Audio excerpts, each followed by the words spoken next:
Hello and welcome everyone. This is Gursimran Singh. Cryptography is one of the main mechanisms of information security.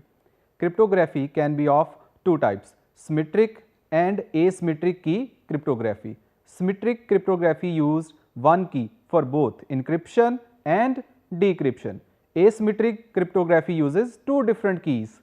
But have you given a thought on how these keys are delivered to the users?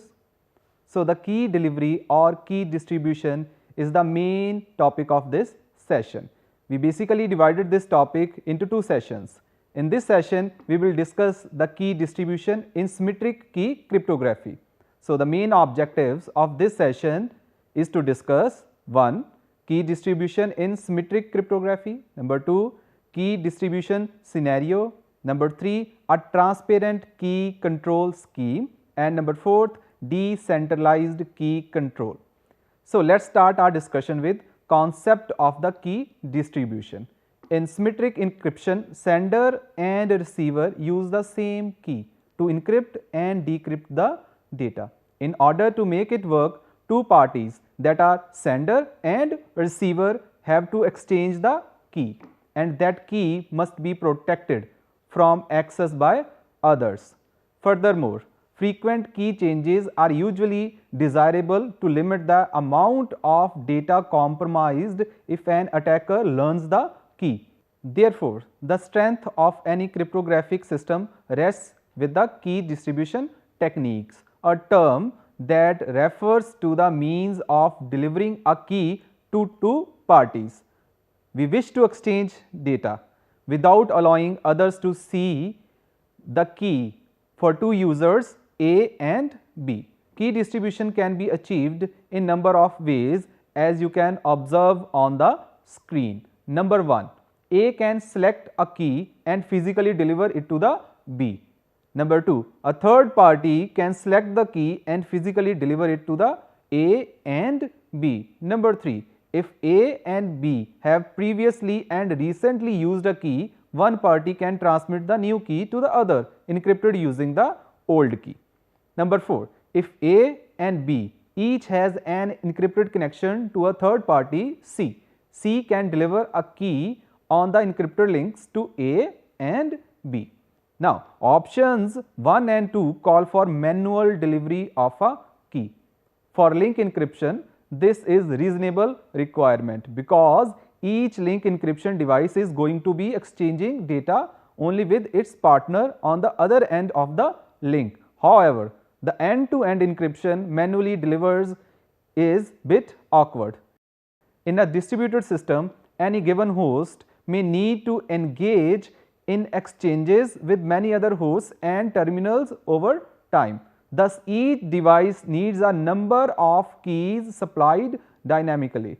The problem is especially difficult in a wide area distributed system. The scale of the problem depends on the number of communicating pairs that must be supported.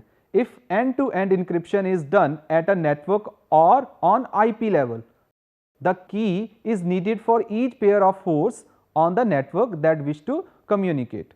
Thus, if there are n hosts, the number of required keys is n into n minus 1 over 2. If encryption is done at the application level, then a key is needed for every pair of users or processes that require communication. Thus, a network have hundreds of hosts but thousands of users and processes. Figure illustrates the magnitude of the key distribution task for end-to-end encryption. A network using node level encryption with 1000 nodes would possibly need to distribute as many as 500,000 keys. If that same network supported 10,000 applications, and then as many as 50 million keys may be required for application level encryption. Returning to our list, option 3, as you can observe in the figure, is a possibility for either link encryption or end-to-end encryption.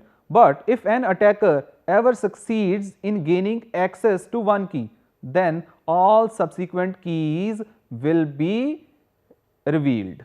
Furthermore, the initial distribution of potentially millions of keys must still be made. For end-to-end encryption, some variation on option 4 that is shown in the figure has been widely adopted. In this scheme, a key distribution center, that is KDC, is responsible for distributing keys to pairs of users, hosts, processes and applications as needed. Each user must share a unique key with the key distribution center for purposes of key distribution. The use of a key distribution center is based on the use of a hierarchy of keys. At a minimum, 2 levels of keys are used, as you can observe in the figure. Communication between end systems is encrypted using a temporary key, often referred to as a session key. Typically, the session key is used for the duration of a logical connection, such as a frame relay connection or transport connection, and then it is discarded.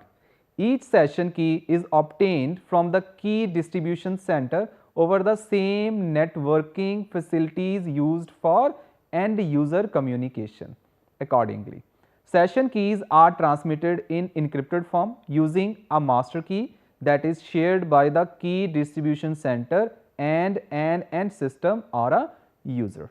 For each end system or user, there is a unique master key that it share with the key distribution center. Of course, these master keys must be distributed in some fashion. However, the scale of the problem is vastly reduced if there are n entities that wish to communicate in pairs. Then, as we mentioned before, as many as n into n minus 1 over 2 session keys are needed at any one time. However, only n master keys are required, one for each entity. Thus, master keys can be distributed in some non-cryptographic way, such as physical delivery. Now, let us have a look at a key distribution scenario. The key distribution concept can be deployed in number of ways. A typical scenario is illustrated in the figure, as you can observe on the screen. The scenario assumes that each user shares a unique master key with the key distribution center, that is KDC. Now, let us assume that user A wishes to establish a logical connection with B and requires a one-time session key to protect the data transmitted over the connection. A has a master key, that is KA, known only to the itself and the KDC. Similarly, B shares the master key KB with the key distribution center. The following steps will occur. In step 1, A issue a request to the KDC for a session key to protect a logical connection to the B. The message includes the identity of A, that is ID A, and B, that is ID B, and a unique identifier N1 for this transaction, which we refer to as a nonce.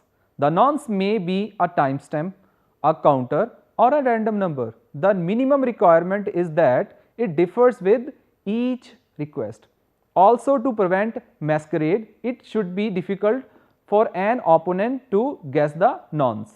Thus, a random number is a good choice for a nonce. Step 2. The KDC responds with a message encrypted using KA, that is master key of the A. Thus, A is the only one who can successfully read the message, and A knows that it originated at KDC. The message includes two items intended for A: the one-time session key KS to be used for the session. The original request message includes the nonce to enable A to match this response with the appropriate request. Thus, A can verify that its original request was not altered before reception by the KDC and because of the nonce, that is not a reply of some previous request.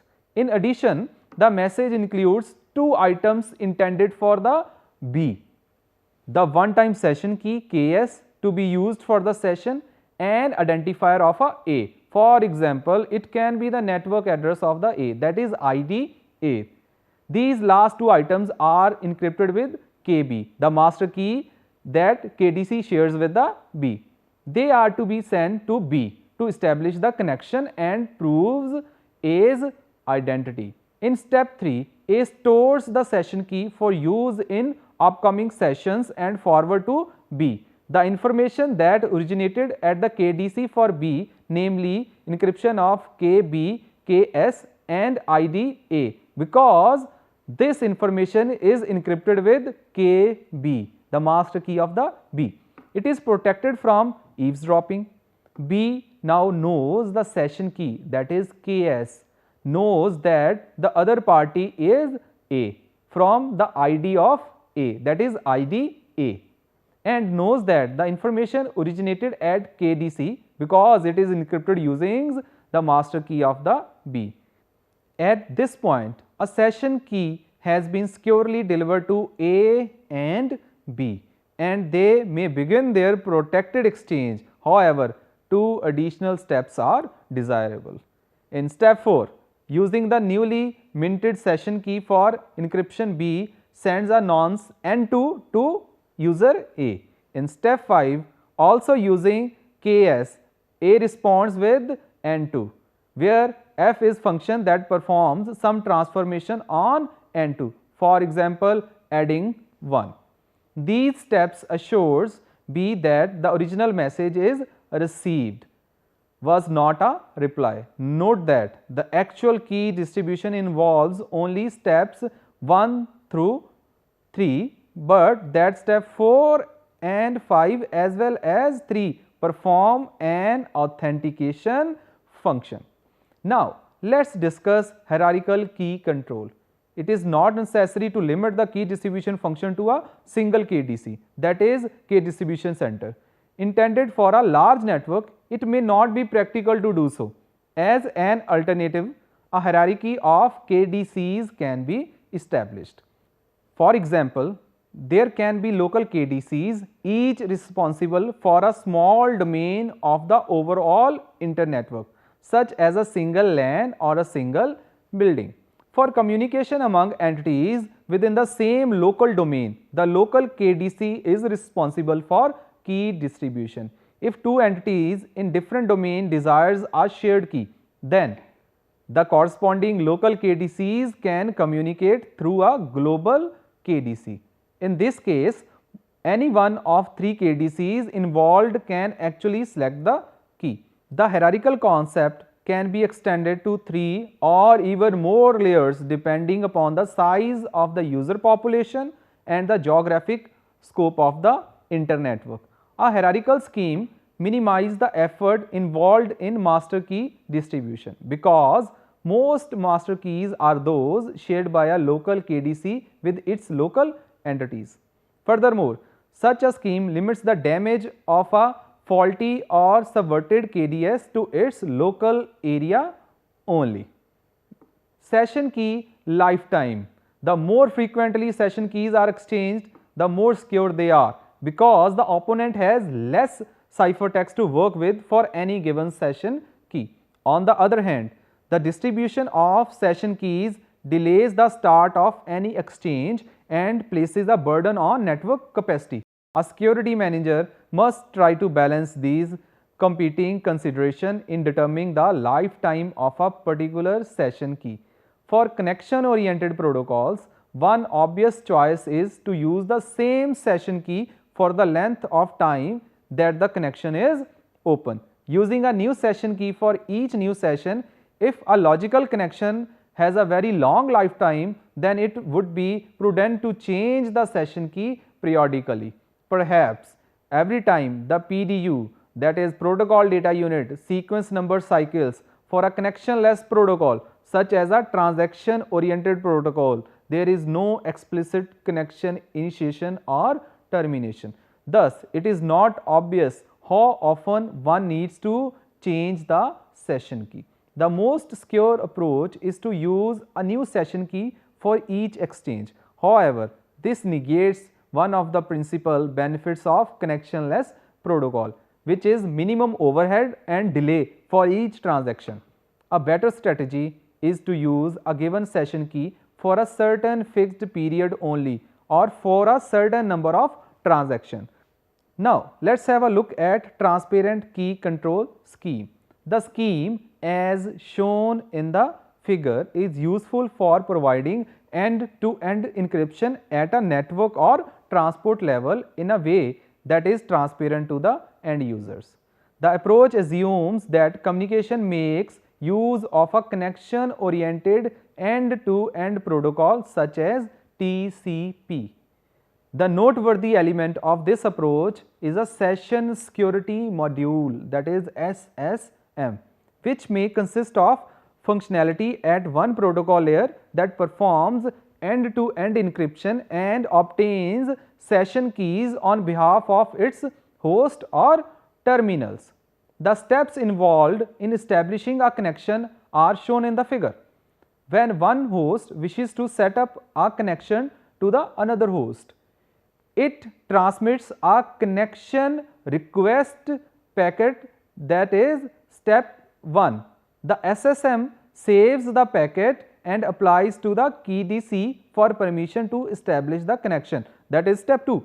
The communication between the SSM, that is session security module, and the KDC is encrypted using a master key, shared key only by this SSM and KDC. If the KDC approves the connection request, it generates the session key and delivers it to the two appropriate SSMs using a unique permanent key for each SSM, that is step number 3.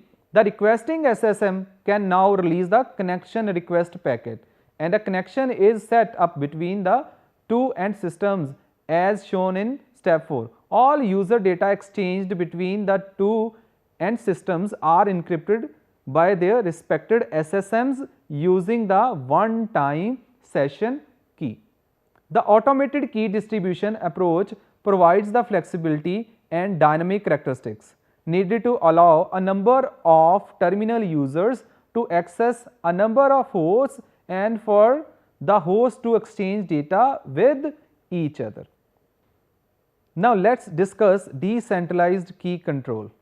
The use of key distribution center imposes the requirement that the KDC be trusted and be protected from subversions. This requirement can be avoided if key distribution is fully decentralized, although full decentralization is not practical for larger networks using symmetric encryption only. It may be useful within a local context. A decentralized approach requires that each end system be able to communicate in a secure manner with all potential partners and systems for purposes of session key distribution. Thus, there may need to be as many as n into n minus 1 over 2 master keys for a configuration with n end systems. A session key may be established with the following sequence of steps, as you can observe in the figure. In step 1, A issues a request to B for a session key and includes a nonce N1. In step 2, B responds with a message that is encrypted using the shared master key. The response includes the session key selected by B and an identifier of B, the value of function N1 and another nonce N2. So, in step 3, using the new session key, A returns function of N2 to B. Thus, although each node must maintain at most n-1 master keys, as many as session keys as required may be generated and used. Because the messages transferred using the master key are short, cryptanalysis is very difficult. As before, session keys are used for only a limited time to protect them.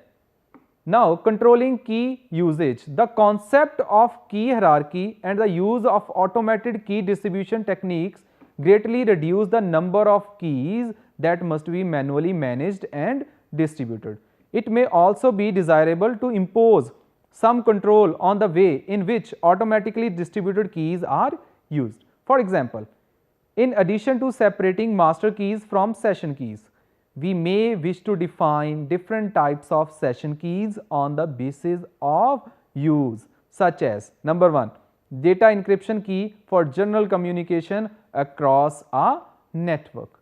Number 2, PIN encryption key for personal identification numbers, that is PIN, used in electronic fund transfer and point of sale applications. Number 3, file encryption key for encrypting files stored in publicly accessible location.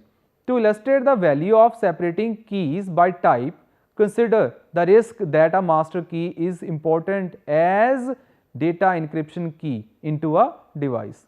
Normally, the master key is physically secured within the cryptographic hardware of the key distribution center and of the end systems. Session keys encrypted with this master key are available to application programs, as are the data encrypted with such session keys. However, if a master key is treated as a session key, it may be possible for an unauthorized application to obtain plain text of session keys encrypted with the master key. Thus, it may be desirable to institute control in systems that limit the ways in which keys are used based upon the characteristics associated with those keys. One simple plan is to associate a tag with each key. The proposed technique is for use with the DES, that is data encryption standard, and make use of the extra 8 bits in each 64 bits DES keys, that is the 8 non-key bits ordinarily reserved for parity checking from the key tag. The bits have the following interpretation. Number 1, 1 bit indicates whether the key is a session key or a master key. Number 2, 1 bit indicates whether the key can be used for encryption. Number 3, 1 bit indicates whether the key can be used for decryption. The remaining bits are spared for the future use. Because the tag is embedded in the key, it is encrypted along with the key when that key is distributed, thus providing protection. The drawbacks of this scheme are that 1, the tag length is limited to 8 bits, limiting its flexibility and functionality. And number 2, because the tag is not transmitted in clear form, it can be used only at the point of decryption, limiting the ways in which key use can be controlled. A more flexible scheme referred to as the control vector. In this scheme, each session key has an associated control vector consisting of a number of fields that specifies the uses and the restriction for the session keys. The length of the control vector may vary. The control vector is cryptographically coupled with the key at the time of key generation at the KDC. The coupling and decoupling processes are illustrated in the figure, as you can observe on the screen. As a first step, the control vector is passed through a hash function that provides a value whose length is equal to the encryption key length. In essence, a hash function maps values from a larger range into a smaller range with a reasonably uniform spread. Thus, for example, if numbers in the range 1 to 100 are hashed into numbers in the range 1 to 10, approximately 10% of the source values should map into each of the target values. The hash value is then XORed with the master key to produce an output that is used as the key input for encrypting the session key. Thus, hash value h is equal to the function of CV. Key input is equal to km XOR h.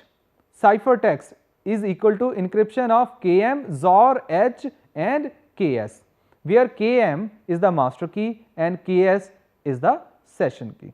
The session key is recovered in plain text by the reverse operation. Now, the decryption function will be d km XOR h, encryption km XOR h ks, as you can observe on the figure. When a session key is delivered to a user from the KDC, it is accompanied by the control vector in clear form. The session key can be recovered only by using both the master key that the user shares with the KDC and the control vector. Thus, the linkage between the session key and its control vector is maintained. Use of the control vector has two advantages over use of an 8-bit tag. First, there is no restriction on length of the control vector, which enables arbitrarily complex controls to be imposed on key use. Second, the control vector is available in clear form at all stages of the operation. Thus, control of a key use can be excised in multiple locations. So, we can say key distribution is the main concept behind maintaining the security. That's all for today's session. See you next time. Thank you for watching.